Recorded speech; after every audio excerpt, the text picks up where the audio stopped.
Welcome members to another weekly market update. As always, please check the other video where I talk about the overall market conditions. Well, I did show this chart as it ended, but what I didn't show, because that's not for members, this is for members, was that, and sorry about last week, I know we had a technical difficulty, but I did mention it in an email. As I mentioned 2 weeks ago, what I was looking for was after this deep correction on the A50R was with the elastic band trading system. It had been armed once it went below 30%, and it had been triggered once it came back above 30%. I bought options actually on UPRO as soon as that happened, and that was about a week and a half ago. One second here. And what that meant is that, I'm in comfortably in profit now in that position, easily up 50%, and that's the elastic band system. It's looking specific. It's particularly powerful in as I was explaining 2 weeks ago. It's particularly powerful in a bull market when you get these stupidly oversold situations. And I'm still in with that one. I had a couple of questions about that. Now remember, it's important to understand about any trading system, not just this one, is that you can't just jump in arbitrarily at the time you feel like it. Otherwise your risk isn't minimized. I was in at this level, and that's the only time to have got in it. You can't get in now. You can't get in when you feel like it, because the downside is now going to be much bigger. Remember that, and this is the most important. One lesson I teach in all my courses and DVDs. It's all about timing. It's not about the what, it's about the when. So please, and I have this question comes up a lot, don't think just because I've traded something or something's going on that you can just jump in when you feel like it. The only time to get in is when the trigger is given, and that's it. If you miss it, you miss it. So that being said, let's look at some what else is going on here. Now, another thing that's come to my attention is oil. I've been following this for a while, as you know, and here's the weekly chart of that. Now look at this. Look at this resistance that was about 1180, going all the way back for halfway through 2016, couldn't get over it, and finally, just recently, breaks above it. And here's that, and I already commented on that, but here's that pullback I was looking for, and then bounces off, and off she goes. Oil is back, and more importantly, this is actually quite a nicer long-term little entry point. There's that pullback. And see, on the daily chart, it just looks like a little bit of a correction. Now, on the weekly chart, you can see quite clearly. And there it is, it's off. There was the buy point, somewhere around here. And, anywhere around this region, I think is still a buy. It's a long-term kind of thing. And that one is just like a steady. I'm also looking at oil companies, but that is just got a lot of upside. It's not an option trade, it's some stocks.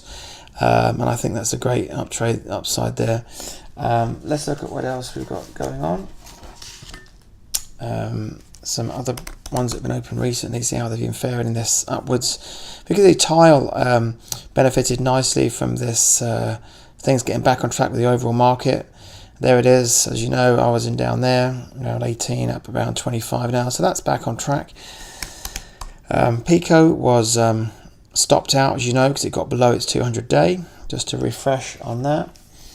IMMU. Nothing wrong with this one. There was the entry point at 88. It's now getting on for easily well over double the money just from buying the stock alone. That one is going well. Let's see what else we got. ANSS. Another one. There was the entry point in ANSS at 120. Carrying on nicely. Barely put a dent in it from that correction, up at over 160 now. That is a gain just on the stock alone of 33% and going up. If you'd have bought the option there, by the way, you'd probably be up about 5 times to 10 times your money by now. I also have a couple more written down here. Excuse me 1 second.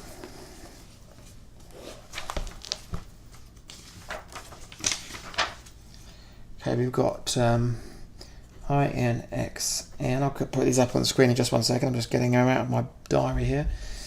Things I've scribbled down. This is important. We are searching through charts, things are coming up, scribble down the tickers and you come back to them. I've got time at the weekend to sort of out of the hubbub of daily activity, and then come back and have a look then. So let's take these in turn. Hang on, let's just make sure haven't messed any others off here, ones we're looking at here. FORM from already open trades. That one was stopped out, as you know, and now you can see why, because it just kept on going lower. That's why we have a nice tight stop loss on these things. The pound, Beautiful. I mean, this is where I was in, and it's just the uptrend is still intact and going very well indeed. Let's look at P to see if this one was triggered or not. Yeah, that one is kind of hovering around support. It's on the 200-day. Let's look at the weekly chart on this one. It wasn't amazing, but it's got such a steep chart there, and it did bounce off that, to be fair. I don't know. There's other fish to fry, I think. Let's have a look at. So I'm in the oil. I'm in the UPRO.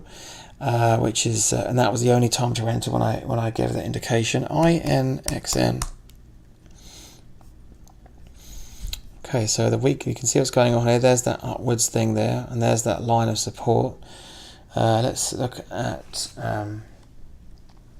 Boom. There's another.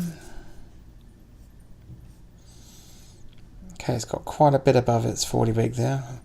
It looks, some of these things, they look good on when I'm looking at Chartmill, and then I look at them on the weekly chart, and then, not maybe as exciting, but that's why we go through this. And I'm thinking aloud when I do this. Here's another one. That's not too bad. It's got itself into a wedge, actually. I'll come back to that one. FBC. Okay, that's quite promising. Just bouncing along of its 40-week there. Let's home in on the daily chart and see if we can see a bit more clarity on these. JP. Okay, so there we can see that that wedge I was talking about on the weekly chart. In case you know what a wedge was, it's happening on cryptocurrencies actually. Things get themselves into this wedge situation, something like this.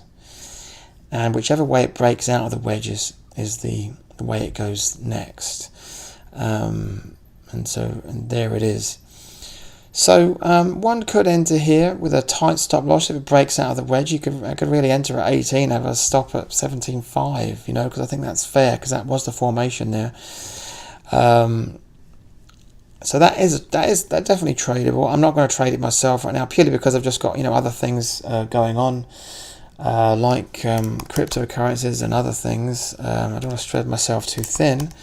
Just saying though that these are not bad. There's the support on that one, FBC. Similar sort of idea here. That's the sort of buying range around there, and a stop loss outside the 200 when it drops below the 200-day like that. That's quite a tight entry. That's all I'll talk about for this week in individual stocks. Before I go, let's just look at gold. That's holding above its 50-day. If all this, messing around here kind of stops now, we have got a healthy sort of sign here. It's 50 days moving up above its 200-day. If they can just stay like that for a bit and the RSI start climbing a bit, we might actually be on track with something that's got resembling a trend there. Otherwise, it's just still a bit messy, and there's important resistance here around 128 needs to overcome as well. Just mention that because I do get asked about gold, and I will speak to you in the cryptocurrency update.